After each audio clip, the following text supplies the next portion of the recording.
ગાયોને સુક્કા છૂટા ખવડાઈને ગાય તો દૂધે નહીં આપતી. પણ હું શું કરું એમાં? અરે સોમાભાઈ, તમારે તો દૂધના કડા પર ગયા જ નહીં. ગાયને તમે સૂકુડે સૂકું ખવડાવો તો ક્યાંથી દૂધ આપે?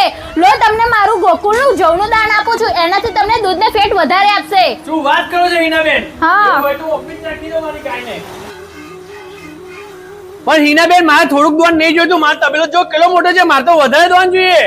અરે સોમાભાઈ, તમે ટેન્શન શું લો છો? તમારે જેટલું જોઈએ એટલું દાણ મળી જશે ગોકુલ જવનું દાણમાં. ચાલો, તમને લઈ જાઉં તો છું. ચાલો, આજે અમે પહોંચી ગયા છે વગાસી ગામ બ્રિજ પાસે, નેશનલ હાઈવે નંબર 8, જૂનું ઇન્ડિયન ઓઇલ પેટ્રોલ પંપ ની જગ્યા પર આવેલું છે ગોકુલ જવનું દાણ. આવો તમને બતાવી દઈએ. આ છે કેમિકલ વગરનું ગોકુલનું જવનું દાણ, જેનાથી તમારી ગાય ને ભેંસ ખાશે ને તો એનાથી દૂધને ફેટ વધારે આપશે.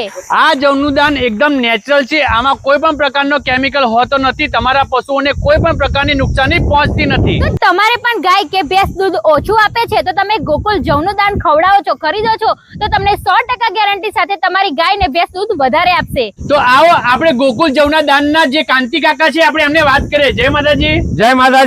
અરે કાંતિ કાકા, આમાં કેમિકલ બેમિકલ તો નહીં આવતું રે? ના રે ના ભાઈ, આમાં કોઈ કેમિકલ નથી. કેમિકલ મુક્ત છે. આને તમે વાપરશો, ખવડાવશો પશુને, તમારું દૂધ અને ફેટ વધશે. શું વાત કરો છો કાકા? તો મિત્રો, તમારે પણ જવનું દાન ઓર્ડર કરવું હોય તો એડ્રેસ અને કોન્ટેક્ટ નંબર ડિસ્પ્લે પર આપેલો છે. અત્યારે તમે કોન્ટેક્ટ કરો.